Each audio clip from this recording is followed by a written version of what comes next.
Hello students, welcome to my YouTube channel Sahaj classes. तो जैसे state PGT science का syllabus हमने अपने चैनल पे चलवा रखा, लेकिन यहाँ पे हम इस वाली वीडियो में एस्टेट पीजीटी केमिस्ट्री के यूनिट डिस्कस करने वाले हैं। तो अगर आप टीजीटी वाले बच्चे कोई 11th 12th की यूनिट पढ़ना चाहता है तो वो भी आपको इसको 2x स्पीड से देख सकते हो, क्योंकि यहाँ से भी आपको हेल्प मिल जाएगी फिर, ठीक है। वरना पीजीटी ये है ही। तो देखो, मैराथन तो मैं नहीं लेके आ सकती, पॉसिबल नहीं है, है वो मैक्सिमम मैं आपको करवाने की कोशिश करूंगी। जहाँ से जो भी क्वेश्चन बनता है वो आपको बताने की कोशिश करूंगी। तो आप एक कमेंट करके बता देना कि ये वाली वीडियोज आपके लिए हेल्पफुल होती है नहीं, क्योंकि टीजीटी साइंस में अच्छा रिस्पॉन्स मिलता है तो फिर वहाँ पे मोटिवेशन मिलता है। अब यहाँ पे पीजीटी केमिस्ट्री में इतना अच्छा नहीं मिल पाता और यहाँ पे इसको मुझे पढ़ के बढ़ाना पड़ता है ना, तो फिर थोड़ा सा मैनेजमेंट में दिक्कत हो जाती है, ठीक है। तो फिर भी हम यहाँ पे आज वाली जो हमारी यूनिट रहेगी ना, वो रहेगी halo alkanes and halo arenes, ठीक है।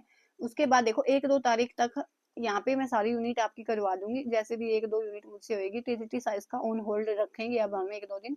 पहले हम पीजीटी वालों पे ध्यान देते हैं, क्योंकि पीजीटी वाले बच्चे भी देखो होप लगाते हैं ना, उम्मीद कोई लगाता है फिर वो पूरी ना हो पाए ना, फिर बहुत ज्यादा बुरा लगता है। तो इसलिए देख रहे हैं ये वाली यूनिट इस वीडियो में हम डिस्कस करेंगे। फिर जैसे ही होएगा सारी यूनिट कम हो जाएंगे ना, तो इंपॉर्टेंट टॉपिक्स में एक साथ लगा के इसकी मैराथन बना दूंगी, तो आपको वहाँ पे हेल्प मिल जाएगी रिविजन के लिए, लास्ट टाइम रिविजन के लिए। और वैसे भी मैराथन तो लास्ट टाइम रिवीजन के लिए ही होती है। देखो, पहले हमें सिलेबस तो कंप्लीट करना ही पड़ता है, लेकिन फिर भी ये वाली यूनिट इस वीडियो में हम डिस्कस करेंगे। इसके बाद इस यूनिट से अगर कोई क्वेश्चन आएगा तो आपका नहीं छूटेगा, अगर आप अच्छे से करोगे तो। इतना मैं बोल सकती हूँ। और इस यूनिट से 3-4 नंबर के क्वेश्चन आते भी हैं, बताऊंगी कि साथ में कौन से क्वेश्चन आए। तो इस वाली वीडियो में हम डिस्कस करेंगे halo alkanes and halo arenes. तो ये वाले जो नोट्स हैं वो मैंने आप लोगों को पहले ही प्रोवाइड करवाए हुए हैं, तो मैंने सोचा था कि आप अपने आप से पढ़ लोगे, लेकिन अब पीजीटी वालों को ये लगता होगा कि हमने इतनी बार बोल लिया, लेकिन अब भी मेरी थोड़ी सिचुएशन समझो ना, थक जाती हूँ मैं भी थोड़ा सा। और मैं भी आपकी तरह ही हूँ, ऐसा तो है नहीं कि मैं अब मीन्स ज्यादा एक्सपीरियंस हो गया, एक्सपीरियंस के साथ ही चीजें सीखी जाती हैं। तो देखो, पहली यूनिट हमारी रहेगी halo alkanes and halo arenes. तो देखो, हेलो एल्केन और हेलो एरीन का मतलब क्या है। हमने एल्केन पढ़े होते हैं और हमने एल्केन पढ़ी होती है और हमने एरीन पढ़ी होती है। नॉर्मली जब भी हम एरीन का केस लेते हैं ना, तो यहाँ पे हम ऐसे बेंजीन लेते हैं और यहाँ पे हर कार्बन के साथ एक एक हाइड्रोजन जुड़ा होता है। और जब भी हमारे पास केस आता है एल्केन का, तो हमने सबसे मोस्ट कॉमन एल्केन ये पढ़ा होता है, जैसे हमारा मीथेन हो गया है ना। तो अब यहाँ से एक हाइड्रोजन को हटा के या यहाँ से एक हाइड्रोजन को हटा के हम हेलोजन लगा दें। हेलो मीन्स क्या होगा, हेलोजन होगा। और यहाँ पे भी एक एच को हटा के हम हेलोजन लगा दें, तो यहाँ से हमारे पास क्या बनेगा। अगर मैंने ऊपर वाले एच को हटा के यहाँ पे बेंजीन लगा दिया, तो ये हमारे पास बन जाएगा हेलो एरीन। और सेम ऐसा ही केस होगा जब मैंने यहाँ से एक हाइड्रोजन को हटाया है और इसके प्लेस पे क्लोरीन लगा दिया है, तो ये मेरे पास हो जाएगा हेलो एल्केन। तो हेलो एल्केन कब बनेगा, जब हम सिंपल एल्केन में से एक हाइड्रोजन को हटा के, या दो को भी हटा सकते हैं, तीन को भी हटा सकते हैं, वो हमारी चॉइस है, लेकिन वहां से हम हाइड्रोजन को हटा के हेलोजन लगा देंगे, तो वो हमारे पास हेलो एल्केन बनेगा। और जब यहाँ पे हम या इसमें बेंजीन रिंग में से एरोमेटिक कंपाउंड में से यहाँ से हाइड्रोजन हटा के क्लोरीन लगाएंगे, तो वो हमारे पास हेलो एरीन बनेगा। हेलो एल्कीन और हेलो एरीन का आपको समझ आ गया होगा, ठीक है। अब यहाँ से देखो, जो मेन मेन कॉन्सेप्ट है ना, वो मैं आपको बता देती हूँ पहले। अगर हमारे पास डबल बॉन्ड है और डबल बॉन्ड से नेक्स्ट वाली कार्बन है ना, अगर इस पे हमारे पास हेलोजन लगा है, तो इसको हम बोलते हैं एलाइलिक। और यहाँ से डबल बॉन्डेड कार्बन पे ही आपका हेलोजन जुड़ा होता है, तो हम इसको बोलते हैं विनाइलिक, ठीक है, एलाइलिक विनाइलिक। उसके बाद एक कार्बन से हमारे पास ये वाले क्लोरीन है, एक कार्बन पे दो क्लोरीन जुड़े होते हैं सेम टाइप के, तो हम उसको बोलते हैं जेमिनल। और एडजेसेंट कार्बन पे अगर हमारे पास क्लोरीन तो ऐसे लिया हुआ मैंने, हेलोजन जुड़ा होता है, तो उसको हम बोलते हैं विसिनल हेलो हेलो एल्केन होगा। तो सिंगल बॉन्ड होगा तो halo alkane, otherwise hello arene. तो ये वाली चीज आपने ध्यान रखनी है। ये हमने देख लिया हेलो एल्केन क्या होते हैं, हेलो एरीन क्या होते हैं, ठीक है। तो यहाँ से देखो आप, सबसे पहले देखो, जो हेलोजन हेलो एल्केन्स होते हैं ना, वो नॉन पोलर सोलवेंट के लिए, कंपाउंड के लिए भी सोलवेंट के जैसे काम करते हैं। अब सवाल ये आता है कि जो हेलो एल्केन और हेलो एरीन्स होते हैं, वो नॉन पोलर सोलवेंट के लिए काम क्यों करेंगे। अब ये तो पोलर होते हैं, जैसे हमने कार्बन और हेलोजन का डिफरेंट बॉन्ड बनाया, तो हमें पता है कि हेलोजन ज्यादा इलेक्ट्रोनेगेटिव है तो इस पे नेगेटिव आएगा, कार्बन कम इलेक्ट्रोनेगेटिव है तो हेलोजन की बजाय तो पॉजिटिव आएगा। अब ये तो पोलर है और ये फिर भी नॉन पोलर को के जैसे सोलवेंट के काम करेंगे, तो फिर हमारा वो कॉन्सेप्ट कहाँ गया जहाँ पे हमने बोला था कि लाइक डिजोल्व लाइक्स, कि अगर पोलर है तो वो पोलर में डिजोल्व होगा और नॉन पोलर है तो नॉन पोलर में डिजोल्व होगा। तो उस कॉन्सेप्ट में क्या होता है, यहाँ पे देखो हमारे पास अकेला हेलोजन नहीं होता, ये कार्बन चेन भी होती है, और ये कार्बन चेन क्या होती है, हाइड्रोफोबिक होती है, वाटर हेटर्ड होती है। मीन्स क्या कि नॉन पोलर के जैसे एक्ट करती है, कि ओवरऑल जो हमारा जो कंपाउंड हमारा हेलोएल्केन या हेलोएरीन्स है ना, वो ओवरऑल जो कंपाउंड है वो पोलर नहीं होता, उसका एक बॉन्ड पोलर होता है। तो इसीलिए ये हेलो एल्केन्स और हेलो एरीन्स होते हैं ना, ये हमारे पास पोलर होने के बावजूद भी नॉन पोलर कंपाउंड के जैसे सोलवेंट में भी नॉन पोलर सोलवेंट के जैसे काम करते हैं, क्योंकि यहाँ पे जो कार्बन चेन होती है वो हमारे पास पोलर नहीं होती। तो इसीलिए उसका पूरा कंपाउंड हमारे पास, ये इसको हम पोलर नहीं मानते, ठीक है। तो इसीलिए क्या होता है, ये सोलवेंट का काम करती है नॉन पोलर कंपाउंड का। अब एल्केन प्लस हेलोजन हमने लिखा तो ये हेलो एल्केन हो गया, और यहाँ से एक हाइड्रोजन को हटाया तो हमने हेलो एरीन्स बना दिया। ये मैंने आपको बनाए हैं, ठीक है, बना के दिखाई। उसके बाद है क्लोरोम फेनिकोल, किसके लिए यूज की जाती है, टाइफॉइड फीवर के लिए। तो ये एनसीईआरटी में लाइन थी तो इसलिए मैंने यहाँ पे ऐड की हुई है, कि पूछ ले क्या कि टाइफॉइड फीवर के लिए कौन सा जो हेलो एल्केन यूज होता है, तो क्लोरो हेलो एरीन यूज होता है, तो क्लोरोम फेनिकोल यूज हो जाएगा। उसके बाद प्राइमरी सेकेंडरी टर्सरी आपको पता चल गया होगा अब तक। जिस भी कार्बन से हमारा हेलोजन जुड़ा है, अगर वो कार्बन आगे 3 कार्बन से जुड़ी है तो हमारे पास टर्सरी हो जाएगा। जिस भी कार्बन से हमारा हेलोजन जुड़ा है तो आगे वो 2 कार्बन से जुड़ी है तो सेकेंडरी हो जाएगा। जिस भी कार्बन से हमारा हेलोजन जुड़ा है वो आगे एक ही कार्बन से जुड़ी हो तो हमारे पास प्राइमरी हो जाएगा। तो ये तो अब तक आपको समझ आ गया होगा। उसके बाद अगर हेलोजन है वो डबल बॉन्ड से नेक्स्ट वाली कार्बन पे जुड़ा है तो हम उसको बोलेंगे एलाइलिक, और अगर वो सेम डबल बॉन्डेड कार्बन पे जुड़ा है तो हम बोलते हैं उसको विनाइलिक। अगर वो ऐसे कार्बन से जुड़ा है जो बेंजीन से अटैच है, तो यहाँ पे चाहे एक्स है ना, यहाँ पे चाहे ओ एच हो जाए तो ये हमारे पास बेंजाइल एल्कोहल हो जाएगा, यहाँ पे एक्स लगा है तो बेंजाइल हेलाइड हो जाएगा। तो ये भी आपने ध्यान रखना कि जब भी बेंजीन से पे एक CH2 ग्रुप लगा हो और उस पे हमारा हेलोजन लगा है या कोई भी ग्रुप लगा है तो इस वाले ग्रुप को हम क्या बोलते हैं, इस वाली ग्रुप को हम बोलते हैं बेंजाइलिक, ठीक है। और यहाँ पे हेलोजन लगा तो इसलिए हमने हेलाइड लगा दिया। OH लगा होता हो तो हम अल्कोहल बोल देते, तो इसलिए आपने इस चीज को ध्यान रखना है, ठीक है, कि ये वाला जो हमारा ग्रुप होता है ना वो ओवरऑल बेंजाइलिक ग्रुप होता है, ठीक है। उसके बाद उसके बाद जेमिनल क्या होता है, जेमिनल होता है हेलोजन सेम कार्बन पे, कि सेम कार्बन पे हमारे जो हेलोजन्स है ना वो जुड़े हों सेम कार्बन पे, तो उसको हम बोलेंगे जेमिनल, ठीक है। और वही जो हेलोजन है हमारे एडजेसेंट कार्बन पे जुड़े होंगे तो हम उसको बोलेंगे विसिनल, विसिनल कार्बन बोलेंगे, ठीक है। तो यहाँ से एक ये वाला कॉन्सेप्ट आता है, देखो ये आगे भी आएगा, ये वहां से भी हम देख लेंगे कि जो बॉन्ड लेंथ होती है ना वो CI की सबसे ज्यादा होती है, क्योंकि हमें पता है कि जो आयोडीन का बॉन्ड होता है,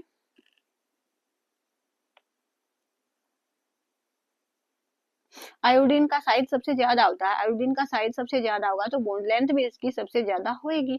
तो अगर आयोडीन का बॉन्ड बॉन्ड ज्यादा है तो इसका साइज ज्यादा है तो ये जो बॉन्ड लेंथ है वो भी ज्यादा होगी। कैसे, देखो कैसे ज्यादा होगी, ये मेरे पास फ्लोरीन है, ये क्लोरीन है, ये ब्रोमीन है और इससे नीचे आएगा आयोडीन, कार्बन हमारी सेम है। तो एक तो हमें यहाँ से डिस्टेंस देखना हो, एक यहाँ से देखना हो, एक यहाँ से देखना हो, तो कौन सा ज्यादा, ये वाला ज्यादा है ना। तो CI सबसे ज्यादा होगा, then Br, then Cl, then F। तो अगर बॉन्ड लेंथ का देखेंगे तो उसके बाद है ना, हमने बोला था कि जो डाइपोल मोमेंट होता है, डाइपोल मोमेंट क्या होता है,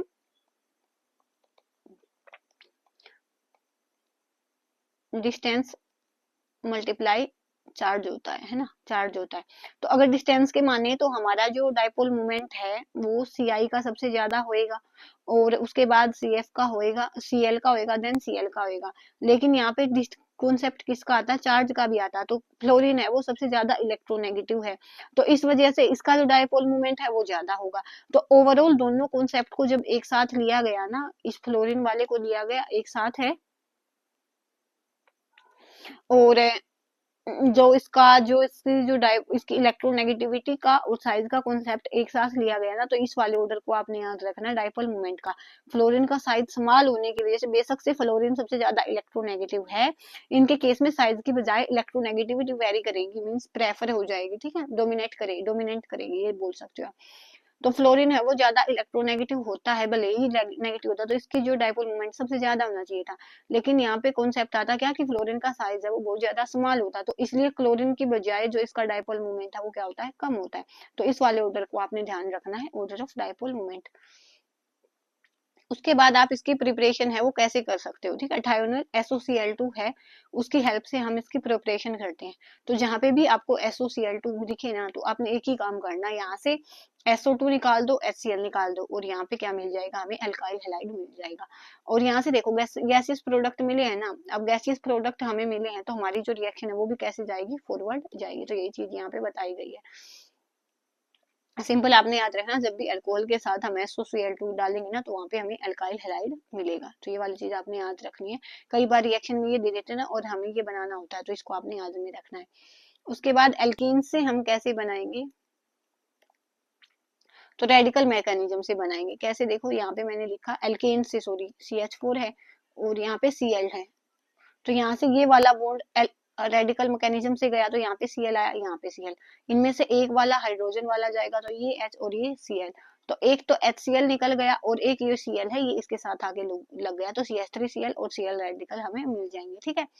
उसके बाद किससे है, फ्रॉम एल्कीन्स। तो एल्कीन से कैसे होगा, मार्कोनी रूल क्या रहता है, तो अगर हमें हेलोजन का एडिशन करना है ना, हाइड्रोजन और हेलोजन का जब भी एडिशन होएगा, तो जो हमारा मोर, जहाँ पे हमारी हाइड्रोजन ज्यादा होंगी ना, जहाँ पे हाइड्रोजन ज्यादा होंगी वहां पे हाइड्रोजन जाएगा, और जहाँ पे हाइड्रोजन कम होंगी वहां पे जो हमारा हेलोजन होगा वो जाएगा। कैसे, देखो ये वाली हमारे पास एल्कीन है, तो यहाँ पे एल्कीन पे H और I एडिशन होना है, तो यहाँ पे 2 H है और यहाँ पे 1 H है।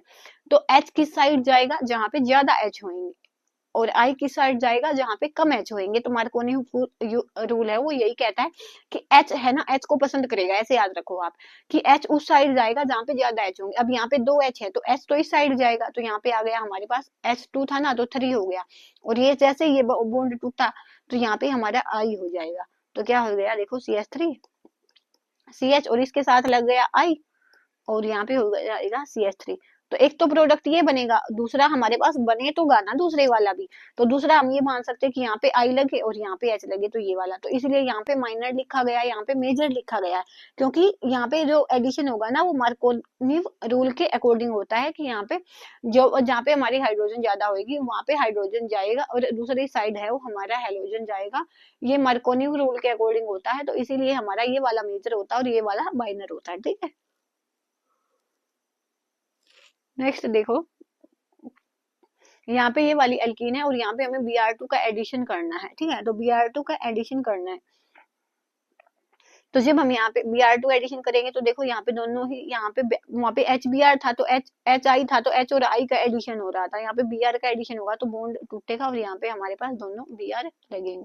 तो इसका जो टेस्ट होता है ना, इसका टेस्ट करते हैं हम अनसैचुरेशन के लिए, ब्रोमीन वाटर टेस्ट हम जिसको बोलते हैं। अनसैचुरेशन मीन्स क्या, डबल बॉन्ड की परसेंस हम देखते हैं। जो हमारा ब्रोमीन वाटर है ना वो क्या हो जाएगा, अगर वहां पे अनसैचुरेशन है तो वो कलरलेस हो जाएगा। क्या याद रखना है कि जो ब्रोमीन वाटर टेस्ट है वो किसके लिए देखते हैं, हम अनसैचुरेशन के लिए देखते हैं। अगर वहां पे डबल बॉन्ड प्रेजेंट है तो जो हमने ब्रोमीन वाटर लिया है ना वो क्या हो जाएगा, कलरलेस हो जाएगा, और इससे हमें पता लगता है कि वहां पे क्या है, डबल बॉन्ड प्रेजेंट है, मींस क्या, डबल या ट्रिपल बॉन्ड प्रेजेंट है, अनसैचुरेशन है। तो यहाँ से हमारे को याद रखने की चीज एक ही है कि Br2 का एडिशन करेंगे तो यहाँ से हमें देखो एडजेसेंट कार्बन पे हेलोजन मिला है तो मींस विसिनल हो जाएगा।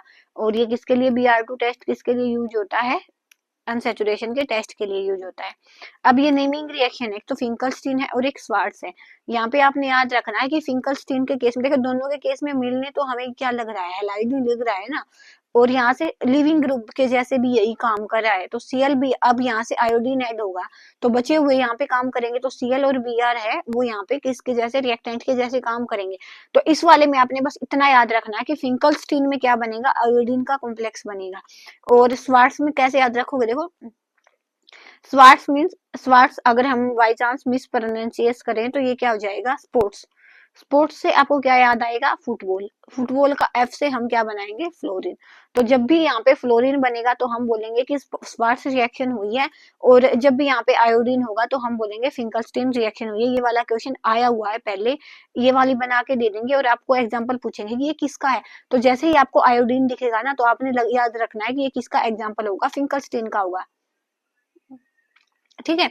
और ये यहाँ पे जब भी हमारे पास ये वाली चीज होगी ना, तो फ्लोरीन अगर यहाँ पे हमें बना दिखा है तो हम मानेंगे कि ये किसका होएगा, sports. Sports means football, football means fluorine, तो इसका फ्लोरीन का एग्जाम्पल होएगा। तो बस ऐसे आपने इसको याद रखना है कि अगर आयोडीन है तो फिंकलस्टीन, और फ्लोरीन है तो फिर हो जाएगा आपका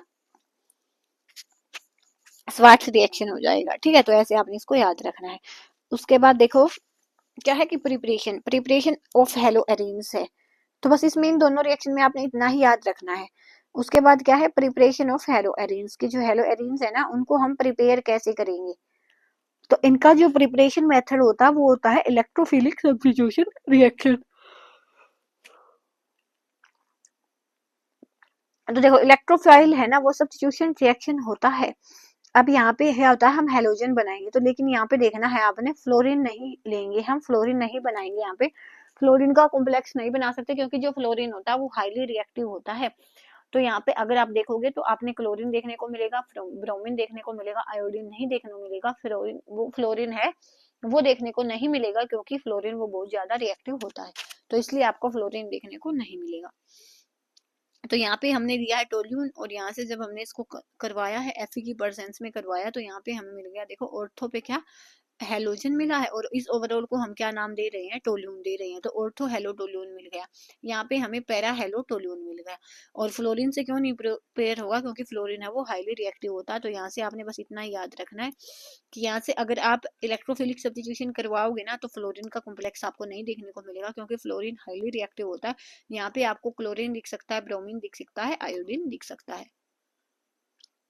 उसके बाद मोस्ट कॉमन रिएक्शन होती है हमारे पास सेंडमेयर रिएक्शन, क्वेश्चन यहीं से आते हैं। तो सेंडमेयर रिएक्शन से आपका क्या बनता है, सबसे पहले डाइजोनियम साल्ट बनता है। तो कैसे बनता है उस मैकेनिज्म पे हम नहीं जाएंगे क्योंकि वीडियो लंबी हो जाएगी, हमें अब मेन मेन की पॉइंट देखने हैं। तो आपने बस ये ध्यान रखना है कि जब भी आपने NaNO2 और साथ में कोई भी HX यूज किया है तो वहां से आपको क्या मिलेगा, HCl ले लिया आपने, एसिड यूज किया तो वहां से आपको HNO2 मिलेगा, और HNO2 की वजह से यहाँ पे क्या होगा, NH2 पे जब यहाँ पे हम इस पे अटैक करवाएंगे ना इसका NH2 पे HNO2 का, तो यहाँ से हमें क्या मिलेगा, डाइजोनियम साल्ट मिलेगा। और ये डाइजोनियम साल्ट है जब भी आगे रिएक्शन करेगा तो हमें यहाँ पे क्या मिल जाएगा, हेलाइड मिल जाएगा, हेलो एरेन है वो मिल जाएगा। ठीक है, तो यहाँ पे इसको आपने याद रखना बस, कि जब भी आपको यहाँ पे NH2 दिखे और यहाँ पे HNO2 दिखे तो सिंपल क्या करना, NH2 को हटा के N2 बना लेना। उसके बाद देख लेना नेक्स्ट वाली रिएक्शन है वो क्या हो रही है।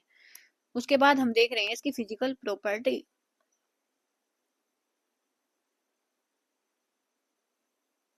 तो फिजिकल प्रॉपर्टी में क्या होंगे, मेल्टिंग पॉइंट होंगे, बॉइलिंग पॉइंट होंगे। तो बॉइलिंग पॉइंट क्या होता है, मॉलिक्यूलर मास के डायरेक्टली प्रोपोर्शनल होता है। मींस क्या, जितना ज्यादा मॉलिक्यूलर मास होगा उतना ही ज्यादा बॉइलिंग पॉइंट होगा। कैसे बता रहे हैं हम यहाँ पे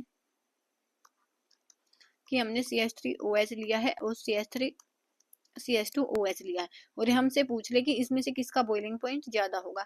तो किसका बॉइलिंग पॉइंट ज्यादा होगा, जिसका मास ज्यादा होगा। तो मास किसका ज्यादा है, इसका ज्यादा है, और इसका कम है, तो बॉइलिंग पॉइंट इसका ज्यादा होगा। तो ये चीज यहाँ पे बताई गई है कि बॉइलिंग पॉइंट है ना वो मोलिकुलर मास के डायरेक्टली प्रोपोर्शनल होगा। तो यहाँ पे मैंने अल्कोहल ले लिया ना, तो अल्कोहल मत लो, यहाँ पे एसिड लो, मीन्स हाइलाइट लो। तो एक ये हो गया, एक ये हो गया। तो इसमें से और इसमें से मास किसका ज्यादा है, इसका ज्यादा, तो वो जो बॉइलिंग पॉइंट होएगा वो भी इसका ज्यादा आएगा। उसके बाद जो बॉइलिंग पॉइंट होता है वो इनवर्सली प्रोपोर्शनल होता है किसके, ब्रांचिंग के। ब्रांचिंग मतलब कैसे, एक आपके पास ये वाला कॉम्प्लेक्स गिवन है, ठीक है, और सेकंड आपके पास इस पे X लगा है, और सेकंड आपके पास, इसको 2 रखो नहीं तो इसकी वैलेंसी ज्यादा रहेगी, और ये वाला कॉम्प्लेक्स है। मींस मास सेम है, अगर आपके पास दो कॉम्प्लेक्स का मास सेम है, और वहां से आपको नहीं देखना है कि बॉइलिंग पॉइंट किसका ज्यादा होगा। तो अगर वहां पे ब्रांचिंग है ना तो जो बॉइलिंग पॉइंट है वो क्या हो जाएगा, कम हो जाएगा। अगर ब्रांचिंग नहीं है तो बॉइलिंग पॉइंट है वो ज्यादा होगा। तो यही चीज यहाँ पे बताई गई है कि इसके केस में नहीं, चाहे आप अल्कोहल लो या सिंपल कंपाउंड लो, तो अगर वहां पे भी आपने देखना है ना तो बॉइलिंग पॉइंट मोलिकुलर मास के डायरेक्टली प्रोपोर्शनल होगा और ब्रांचिंग के इनवर्सली प्रोपोर्शनल होगा। तो ये वाली चीज आपने ध्यान रखनी है। और यहाँ से क्या हो जाएगा, देखो बॉइलिंग पॉइंट है वो सरफेस एरिया के भी ज्यादा होगा, डायरेक्टली होगा, सही बात है ना। देखो बिना ब्रांचिंग का कंपाउंड है, तो एक तो ये कंपाउंड है 5 कार्बन वाला, इसका सरफेस एरिया इतना है, और एक 5 कार्बन का मैं ये वाला कंपाउंड ले लूं, है तो ये भी 5 का ही, लेकिन यहाँ पे ब्रांचिंग हो गई, ब्रांचिंग हुई तो सरफेस एरिया कम हुआ है। अब सरफेस एरिया कम हुआ है तो इसका जो बॉइलिंग पॉइंट है वो भी कम होएगा। तो यही चीज सेम यहाँ पे बताई गई है कि जो बॉइलिंग पॉइंट होता है ना वो मोलिकुलर मास के डायरेक्टली होता है और ब्रांचिंग के इनवर्सली प्रोपोर्शनल होता है। अब यहाँ पे सरफेस एरिया के भी डायरेक्टली प्रोपोर्शनल होता है, ठीक है। तो यही चीज किसके लिए थी, बॉइलिंग पॉइंट के लिए थी। अब कॉन्सेप्ट आता है किसका, कि जो हमारे पास ये नहीं होता यहाँ पे, अगर हमारे जो हेलोजेंस है वो ऑर्थो पोजीशन पे हैं, या तो मेटा पे हैं, या तो पैरा पे हैं, तो उस केस में आप देखोगे ना तो जो बॉइलिंग पॉइंट का डिफरेंस है वो इतना ज्यादा नहीं होता है। बॉइलिंग पॉइंट का डिफरेंस इतना ज्यादा नहीं होता, लेकिन फिर भी आपने याद रखना सबसे ज्यादा होता है ऑर्थो का, देन पैरा का, देन मेटा का। ठीक है, सबसे ज्यादा किसका, ऑर्थो पैरा मेटा का। आपने याद रखना कौन सी पोजीशन को हम क्या बोलते हैं, ये वाली पोजीशन हमारी होती है ऑर्थो। अगर यहाँ पे हेलोजन हम लगा दे, 2 हेलोजन के केस में डिस्कस करेंगे ना, तो पैरा और ये वाली ऑर्थो, और ये होती है मेटा, और ये थर्ड वाली होती है para. Ortho Meta and para, ये वाली पोजीशंस होती हैं हमारे पास। ठीक है, फर्स्ट वाली को ऑर्थो नाम दिया, देन इस वाली को मेटा दिया, और थर्ड वाली पोजीशन को हमने पैरा दिया है। ठीक है, तो ऑर्थो पैरा मेटा ये हो जाएंगी। और अगर मेल्टिंग पॉइंट की बात करेंगे ना तो देखो पैरा का सबसे ज्यादा हो जाएगा, क्यों, क्योंकि देखो यहाँ पे हमने हेलोजेंस लगाने हैं, यहाँ पे हमने हेलोजेंस लगाने, तो यहाँ पे मैंने लगा दिया पैरा पे। ठीक है, तो इसकी सिमेट्री बनी हुई है, देखो बिल्कुल सिमेट्रिक है ये, तो इसका जो लैटिस होएगा ना वो इसमें अच्छे से फिक्स हो जाएगा, और लैटिस में अच्छे से फिक्स होएगा तो इसका जो मेल्टिंग पॉइंट होता है वो भी क्या होता है, ज्यादा होता है। तो यही चीज आपने देखनी है, इसका मेल्टिंग पॉइंट क्या होगा, ज्यादा होगा, क्योंकि इसमें क्या है, सिमेट्री है। ठीक, तो इसलिए मेल्टिंग पॉइंट के केस में पैरा सबसे ज्यादा, देन ऑर्थो, देन मेटा हो जाएगा। ठीक है, उसके बाद क्या है, रिएक्शन हम देख रहे हैं, न्यूक्लियोफिलिक सब्स्टिट्यूशन रिएक्शन इसमें होती है। न्यूक्लियोफिलिक सब्स्टिट्यूशन रिएक्शन कैसे होगा कि यहाँ से एक साइड से हमारा ये हेलोजन जाएगा और पीछे से न्यूक्लियोफाइल है वो अटैक करेगा। ये क्या है, लिविंग ग्रुप है, ये लिविंग ग्रुप के जैसे काम करेगा। जो हमारा हेलोजन होता है ना, जो भी हमने हेलोजन लिया और पीछे से न्यूक्लियोफाइल आएगा, तो इसके केस में यहाँ पे एक क्वेश्चन ये बनता है, देखो एक तो होता है हमारे पास आरसीएल, आरसीएल के साथ हम क्या लेते हैं, केसीएन, और एक लेते हैं एजीसीएन। तो एक केस में हमारे को क्या मिलता है, यहाँ से हमें मिलता है सीएन साइनाइड मिलता है, और एक केस में हमें मिलता है आइसोसाइनाइड, तो आइसोसाइनाइड मिलता है। तो ऐसा क्यों होता है कि जो केसीएन वाला केस लिया है हमने, वहां पे तो क्या मिल रहा है हमें, साइनाइड मिल रहा है, और एजीसीएन वाला है वो उसमें क्या मिल रहा है हमें, आइसोसाइनाइड मिल रहा है। तो देखो कैसे होता है यहाँ पे। अब यहाँ से बारी आती है, तो देखो केसीएल के केस में क्या होता है, इसका आयनिक करेक्टर होता है वो ज्यादा होता है। तो ये कैसे एग्जिस्ट होगा, के प्लस और सीएल नेगेटिव के जैसे होगा। अब के प्लस सीएल नेगेटिव के जैसे हुआ ना, यहाँ पे केसीएल नहीं दे रहे हैं, क्या करेंगे, क्या केसीएन दिया है हमने, है ना, केसीएन है, तो ये क्या हो जाएगा, के प्लस और सीएन नेगेटिव हो जाएगा। ठीक है, तो के प्लस और सी एन नेगेटिव यहाँ से ये हो जाएगा। तो यहाँ से देखो ये नेगेटिव चार्ज है यहाँ पे, तो नेगेटिव चार्ज है, तो ये नेगेटिव चार्ज ही न्यूक्लियोफाइल के जैसे काम करेगा। तो जैसे मैंने यहाँ पे आर एक्स लिया, तो ये सिंपल जैसे यहाँ से ये लीव करेगा, ये सिंपल यहाँ से सी से ही अटैक करेगा। ठीक है, सी से ही अटैक करेगा, तो यहाँ पे हमें साइनाइड मिल गया। लेकिन जब हमने एजीसीएन लिया ना, तो एजीसीएन का क्या होता है, सूडो नोबल कॉन्फिग्रेशन होता है। कैसे होता है, देखो एजी प्लस होगा और सीएन नेगेटिव होगा। ये आयनिक करेक्टर है वो नहीं दिखाता, यहाँ पे हमें जो होगा वो कैसे दिखाएगा, एजी है, एजी है वो क्या होगा, कोवालेंट करेक्टर दिखाएगा। अब कोवालेंट करेक्टर दिखाया है तो यहाँ पे ये ऐसे है। तो अब इस केस में देखो नाइट्रोजन के पास लोन पेयर है ना, तो ये अटैक कार्बन की बजाय कहाँ से कर देगा, नाइट्रोजन के लोन पेयर से करेगा, तो इसलिए यहाँ पे हमें आइसोसाइनाइड मिलता है। तो ये वाला क्वेश्चन देखो पूछ सकते हैं, क्या पूछेंगे यहाँ से कि जब हमने केसीएन लिया है, जब केसीएन लिया तो याद रखना साइनाइड मिलता है, और एजीसीएन लिया तो यहाँ पे हमें आइसोसाइनाइड मिलता है। ऐसा क्यों, क्योंकि केसीएन होता है वो आयनिक प्रोडक्ट के जैसे काम करेगा, आयनिक बनेगा तो यहाँ पे नेगेटिव चार्ज अटैक करेगा ना, तो इसी से ही अटैक हो जाएगा। लेकिन जब ये कोवालेंट करेक्टर है इसका, तो कोवालेंट करेक्टर होने की वजह से जो नाइट्रोजन के लोन पेयर है वो अटैक करेंगे, तो इसीलिए हमें यहाँ पे आइसोसाइनाइड बनता है। तो ये वाली चीज आपने ध्यान में रखनी है। उसके बाद देखो न्यूक्लियो SN2 न्यूक्लियोफिलिक रिएक्शन, तो ये वाला बहुत बार क्वेश्चन आया है, SN2 SN1 वाला, तो मैंने करवाया भी है ये अलग से चैनल पे। आपने ध्यान रखना है कि जो न्यूक्लियोफाइल आएगा ना, तो वो दो टाइप से आ सकता है। तो देखो यहाँ से देखिए, यहाँ पे मैंने Cl लिया, यहाँ पे H लिया, यहाँ पे H लिया और यहाँ पे H लिया, ठीक है। जैसे ही यहाँ से Cl जाएगा और न्यूक्लियोफाइल आएगा तो वो दो टाइप से आ सकता है। दो टाइप से कैसे आ सकता है, देखो पहला स्टेप है, एक एक रिएक्शन ऐसे जा सकती है कि फर्स्ट स्टेप में Cl तो चला गया और यहाँ पे हमें मिल गया कार्बोकैटायन, ठीक है। तो ये ऐसे मैंने आपको समझाने के लिए लगाए हुए हैं, सिंपल कंपाउंड लेके, ठीक है। और उससे जो नेक्स्ट कंपाउंड आएगा, फिर हमारा कार्बोकैटायन बना और फिर हमारा क्या बना, न्यूक्लियोफाइल बना। न्यूक्लियोफाइल आएगा और इस पे अटैक करेगा, उसके बाद हमें क्या मिलेगा, ये HCHH और यहाँ पे हमारा न्यूक्लियोफाइल है। तो एक स्टेप तो हमारा हो गया ये वाला। एक सेकंड क्या होता है कि जैसे ही हमारा ये हेलोजन जाएगा ना, वैसे ही न्यूक्लियोफाइल आ जाएगा। इट मीन्स क्या कि अगर मैं इनको ऐसे दिखाऊं कि जैसे ये न्यूक्लियोफाइल आएगा और ये जो Cl लीव करेगा वो एक ही स्टेप में होएगा। न्यूक्लियोफाइल का आना और Cl का जाना एक स्टेप में होएगा। तो यहाँ पे हमारी ये वाली रिएक्शन होती है SN2 रिएक्शन होती है और यहाँ पे ये वाली रिएक्शन हो जाएगी SN1 रिएक्शन हो जाएगी। SN1 रिएक्शन हुआ तो यहाँ पे कार्बोकैटायन मिला है, तो कार्बोकैटायन है, न्यूक्लियोफाइल तो बाद में आया है, बाद में आया है, तो ये बस किस पे इसका जो रेट होएगा ना, इस वाली रिएक्शन का, जो हमने इस वाले मेथड से गई है, तो इसका जो रेट होगा वो किस पे डिपेंड होगा, बस एल्काइल हैलाइड पे ही डिपेंड होगा, क्योंकि यहाँ पे पहले कार्बोकैटायन बिना, न्यूक्लियोफाइल तो बाद में आया। लेकिन यहाँ पे जो रेट होगा वो किस पे डिपेंड होगा, यहाँ से जैसे ही ये गया है ना, क्लोरीन है जो हमारा लिविंग ग्रुप गया, वैसे ही न्यूक्लियोफाइल आया है, तो ये न्यूक्लियोफाइल पे भी डिपेंड होएगा और जो हमने हैलाइड लिया है, एल्काइल हैलाइड, उस पे भी डिपेंड होएगा। तो इसी वजह से यहाँ पे देखो ये वाली जो रिएक्शन है ना, वन यहाँ से सेकंड ऑर्डर होती है, तो इसीलिए यहाँ पे 2 लगा होता है, बायोमोलिकुलर बोलते हैं। और यहाँ पे एल्काइल हैलाइड की कंसंट्रेशन पे ही डिपेंड होती है, तो इसलिए हमने इसको 1 बोला हुआ है, SN1 इसलिए हम बोलते हैं, क्योंकि जो इसका रेट होता है वो किस पे डिपेंड होता है, ओनली एल्काइल हैलाइड की कंसंट्रेशन पे डिपेंड होता है। तो देखो अब यहाँ पे फर्स्ट वाला जो केस मिला हमने SN1 में और SN2 में, क्या देखा है हमने, यहाँ पे क्या हो रहा है,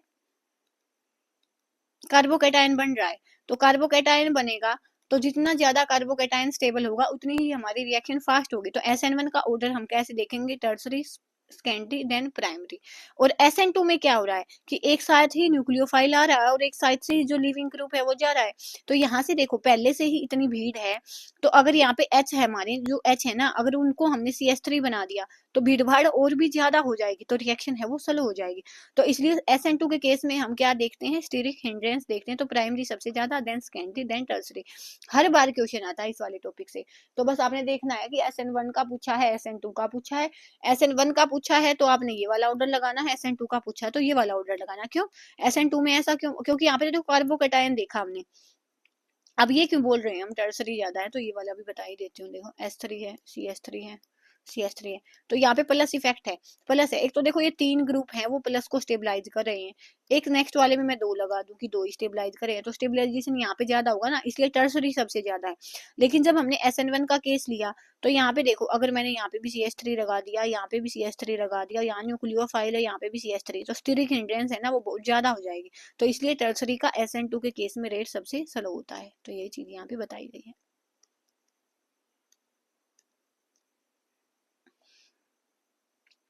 क्या है कि SN2 में क्या होगा, बॉन्ड फॉर्मेशन और बॉन्ड ब्रेकेज है वो एक ही स्टेप में होएगा और सेकंड ऑर्डर होती है। इसका रेट क्या होगा, न्यूक्लियोफाइल पे भी डिपेंड होगा, जो एल्काइल हैलाइड है उस पे भी डिपेंड होगा।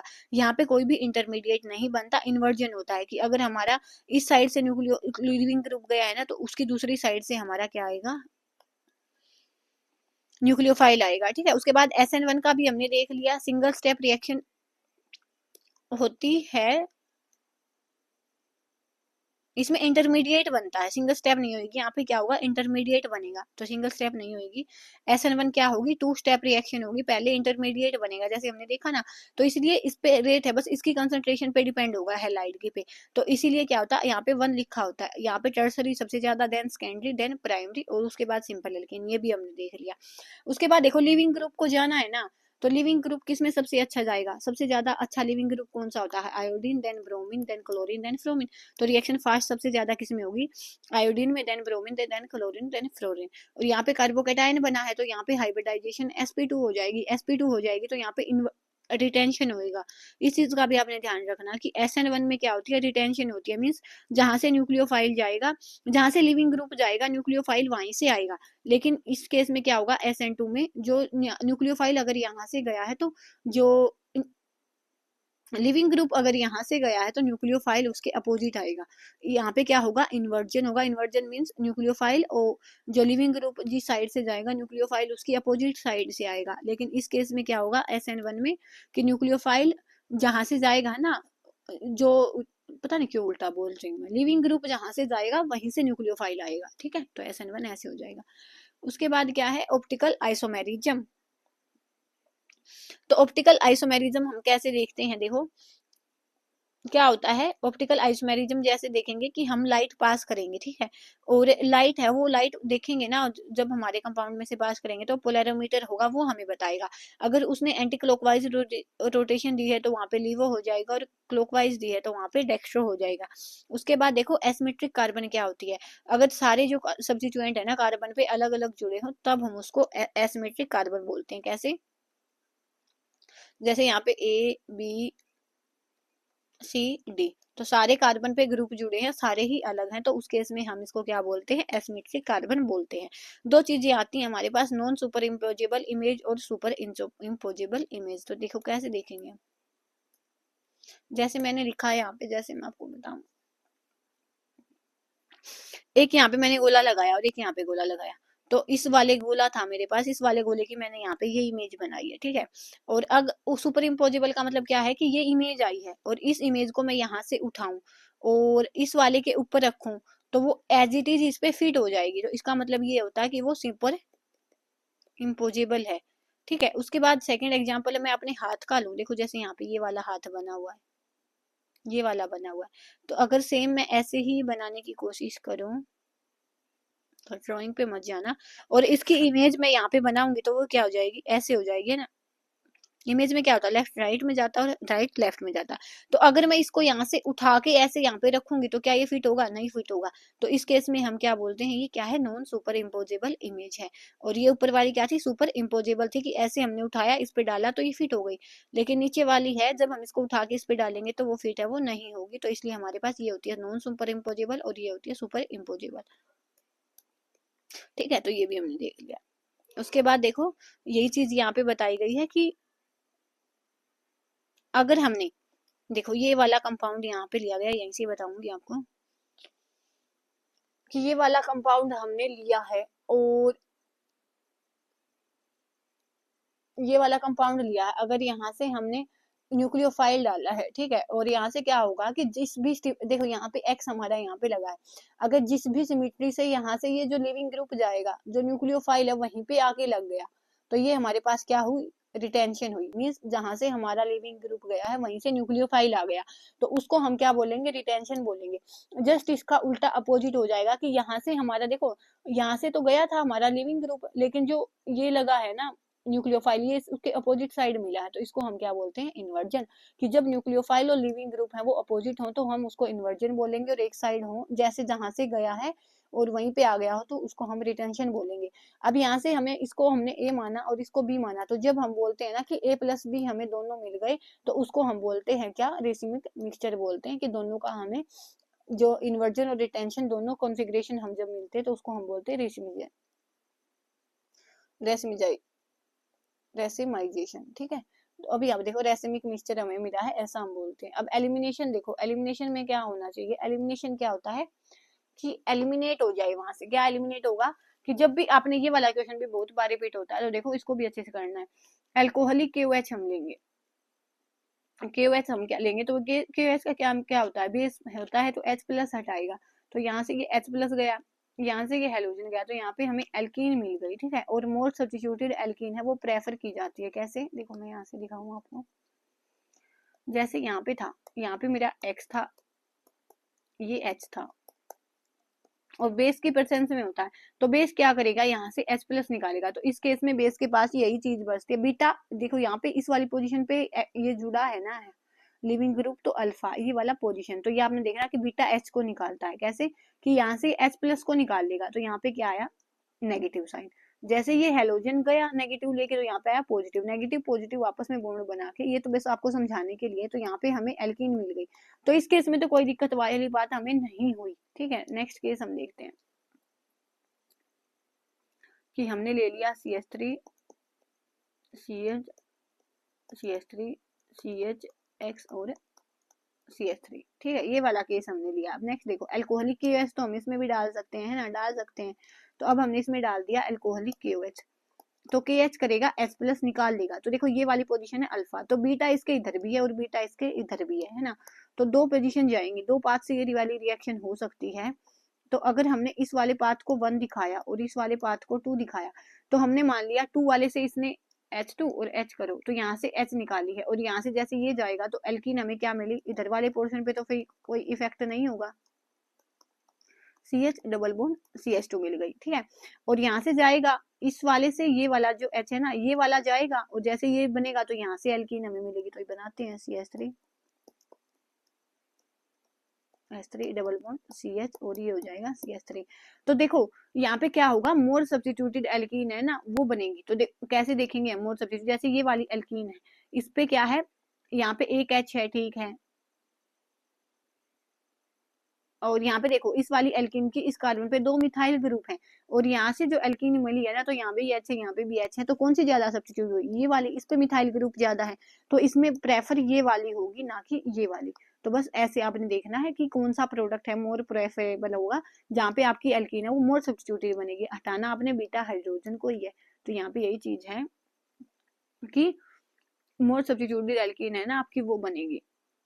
अब बेस है ना वो लार्ज साइज का होना चाहिए। देखो क्या बोल रहा है कि सब्स्टिट्यूशन और न्यूक्लियो ये वाली चीज तो हमने देख ली कि कौन सा प्रोडक्ट बनेगा, तो ये तो देख लिया हमने कि मोर सब्स्टिट्यूट एल्कीन है प्रेफर होगी। अब ये कैसे डिसाइड करेंगे हम कि देखो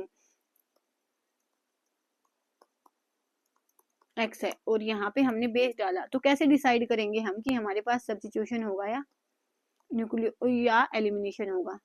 तो उसके लिए बताया गया है ये चीज कि अगर हमारे पास स्ट्रॉन्ग बेस है तो स्ट्रॉन्ग बेस क्या करेगा, H प्लस को निकाल लेगा पहले, है ना, H प्लस को निकाल लेगा, H प्लस को निकाल देगा, वो H प्लस को निकालते ही हमारा जैसे ही हेलोजन जाएगा तो वहां पे एल्कीन बनेगी। तो यहाँ पे एलिमिनेशन होगा अगर स्ट्रॉन्ग बेस है तो।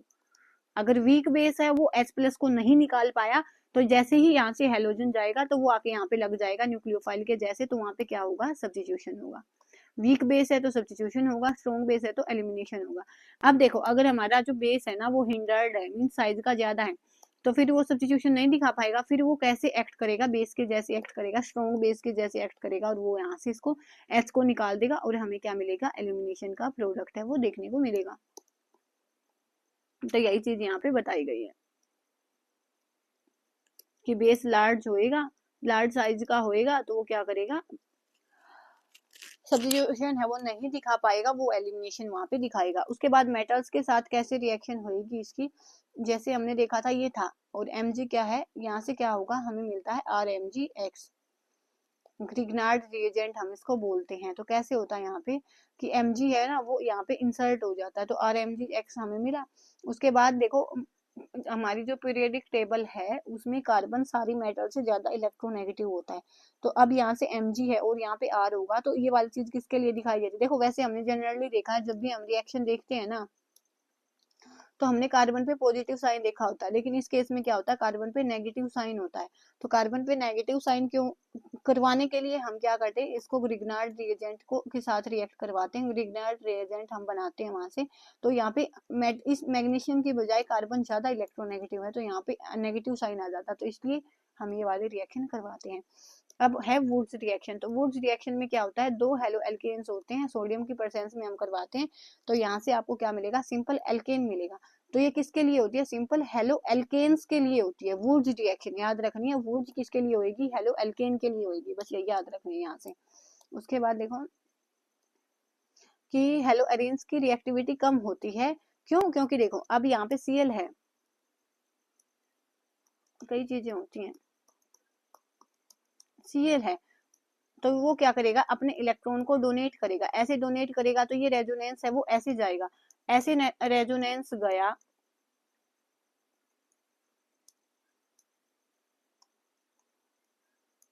तो हमारे पास जो ये एल्कीन होएगी ना, यहाँ पे क्या होएगा, डबल बॉन्ड करेक्टर आ गया है ना। डबल बॉन्ड करेक्टर आने की वजह से इसका Cl का जाना आसान नहीं हो पाएगा, तो इसलिए ये इलेक्ट्रोफिलिक सब्स्टिट्यूशन रिएक्शन इतनी जल्दी नहीं देता, क्योंकि यहाँ पे डबल बॉन्ड करेक्टर आ गया। तो सबसे पहले कहा था stabilization due to resonance effect, यही मतलब है कि रेजोनेंस की वजह से यहाँ पे डबल करेक्टर आ जाएगा, डबल बॉन्ड। उसके बाद क्या है, sp2 carbon is attach to electronegative group. अब यहाँ पे देखो ये वाली जो कार्बन होती है ना, वो क्या होती है, sp2 हाइब्रिडाइज होती है, तो यहाँ पे s करेक्टर ज्यादा होगा तो ये यहाँ से इसको अपनी साइड अच्छे से पकड़ के रखेगा, अच्छे से पकड़ के रखेगा तो इसको जाने नहीं देगा, तो फिर यहाँ पे इलेक्ट्रोफिलिक सब्स्टिट्यूशन रिएक्शन है वो नहीं होती, ठीक है। तो सेकंड रीजन हमने देख लिया। फर्स्ट क्या था, स्टेबल रेजोनेंस की वजह से डबल बॉन्ड आ रहा है। सेकंड क्या था कि sp2 कार्बन पे इलेक्ट्रोनेगेटिव ग्रुप जुड़ेगा, तो इलेक्ट्रोनेगेटिव होने की वजह से क्या होगा, ये नहीं जाएगा। तो sp2 में s करेक्टर ज्यादा होता है तो वो ग्रुप को इतनी जल्दी नहीं जाने देगा। उसके बाद है इंस्टेबिलिटी ऑफ फिनाइल कार्बोकेटाइन, अगर यहाँ से चला भी गया तो यहाँ पे हमें यहाँ पे कार्बोकेटाइन मिलेगा, तो जो बहुत ज्यादा अनस्टेबल होता है इसकी वजह से। उसके बाद क्या होगा, इलेक्ट्रॉन इलेक्ट्रॉन रिपल्शन, कि हमारी जो रिंग है ना वो पहले से ही इलेक्ट्रॉन रिच है, और यहाँ पे जो क्लोरीन है वो भी इलेक्ट्रॉन रिच है, तो यहाँ से क्या हो जाएगा, इलेक्ट्रॉन इलेक्ट्रॉन रिपल्शन कैसे होगा, देखो ये पहले हमारे पे ये क्या है, इलेक्ट्रॉन रिच है, और उसके बाद न्यूक्लियोफाइल हम बुलाना चाह रहे हैं, तो न्यूक्लियोफाइल अगर हम बुलाएंगे ना, तो ये न्यूक्लियोफाइल भी इलेक्ट्रॉन रिच होता है, और ये जो रिंग होती है वो भी इलेक्ट्रॉन रिच होती है, तो यहाँ पे क्या होगा, इलेक्ट्रॉन इलेक्ट्रॉन रिपल्शन होएगा। तो इसलिए पहले हम क्या करते हैं, इसको फिनोल में बदलते हैं, और उसके बाद यहाँ से ये वाला प्रोसेस करवाया जाता है और फिर रिएक्शन की जाती है। या तो NO2 ग्रुप अगर वहां पे हम लगा देंगे तो वो भी उसकी रिएक्टिविटी को बढ़ा देगा, ठीक है। तो यहाँ पे देखो हेलोजन है ना, वो ओपो डायरेक्टिंग होती है, डीएक्टिवेटिंग भी होते हैं, लेकिन फिर भी ऑर्थो पैरा डायरेक्टिंग होते हैं। तो ये वाला कॉन्सेप्ट ऑर्थो पैरा हम कैसे देखते हैं, मैंने अपने चैनल पे अच्छे से करवाया, आप प्ले लिस्ट विजिट करके देखना, वहां पे आपको मिल जाएगा। अब यहाँ से देखो हेलोजिनेशन होना, तो हेलोजिनेशन ऑर्थो पैरा डायरेक्टिंग है ना, तो जो भी प्रोडक्ट होंगे वो आपको ऑर्थो और पैरा पोजीशन पे मिलेंगे, तो ये मैंने करवाया हुआ है, तो आप वहां से जाके देख के आना एक बार अगर नहीं आता आपको। तो देखो क्लोरीन है, या तो वो ऑर्थो पोजीशन पे लगेगा या पैरा पे लगेगा। अब यहाँ पे इलेक्ट्रॉन है ना, इलेक्ट्रॉन इलेक्ट्रॉन रिपल्शन है, यहाँ से देखो माइनस क्लोरीन है ना, इसका माइनस आई इफेक्ट होता है, और यहाँ पे न्यूक्लियोफाइल को आना है, न्यूक्लियोफाइल आया है हमारा, जो नया क्लोरीन आया है ना वो न्यूक्लियोफाइल आया है। तो ये जो पहले वाला क्लोरीन है ना, वो इस वाली पोजीशन पे इलेक्ट्रॉन की डेंसिटी को डिक्रीज करेगा, किससे, माइनस आई इफेक्ट से। तो इसीलिए हमारा ये वाला जो प्रोडक्ट होता है वो माइनर होता है, और यहाँ पे ये मेजर होता है। और नाइट्रेशन में क्या होता है, NO2 प्रोडक्ट होता है, तो इस केस में भी क्या होगा, हमारा ये वाला मेजर होगा, क्योंकि Cl नेगेटिव इफेक्ट से यहाँ पे इलेक्ट्रॉन डेंसिटी को डिक्रीज करेगा तो न्यूक्लियोफाइल यहाँ पे आना प्रेफर नहीं करेगा, वो अपनी पैरा पोजिशन पे आना है वो प्रेफर करेगा। सल्फोनेशन में SO3H होता, मेजर यही रहेगा पैरा वाला। ये कैसे बताओगे आप, आपने देखना है जाके चैनल पे, कैसे बताओगे ऑर्थो पैरा डायरेक्टिंग, अदरवाइज नहीं समझ आएगी फिर ये चीज आपने क्या कर दिया मैंने यहाँ पे। उसके बाद क्या है, para product has more electron density, इसका मतलब यही है कि जो क्लोरीन हमने लगाया है ना यहाँ पे, तो ये क्या करेगा, माइनस आई इफेक्ट लगाएगा। माइनस आई इफेक्ट होता है इंडक्टिव इफेक्ट होता है, डिस्टेंस डिपेंडेंट, तो जितना पास में होगा इतना अच्छे से लगेगा। तो यहाँ पे ये वाली पोजीशन तो फिर इसके पास है, उसके पास है, तो यहाँ से इलेक्ट्रॉन डेंसिटी हटा लेगा, तो इसके रिस्पेक्ट में न्यूक्लियोफाइल कहाँ पे आएगा, फिर पैरा पे आना पसंद करेगा। तो पैरा वाला मेजर होता है, ये वाला माइनर होता है। ये वाला मेजर उस केस में होता है जहाँ पे हाइड्रोजन बॉन्डिंग हो जाए, उस केस में होता है, अदरवाइज नहीं होता। तो इसके केस में हमारे हेलो एल्केन्स होते हैं ना, इनके केस में यही वाला मेजर होता है, पैरा वाला। तो यही चीज यहाँ पे बताई गई है, ठीक है।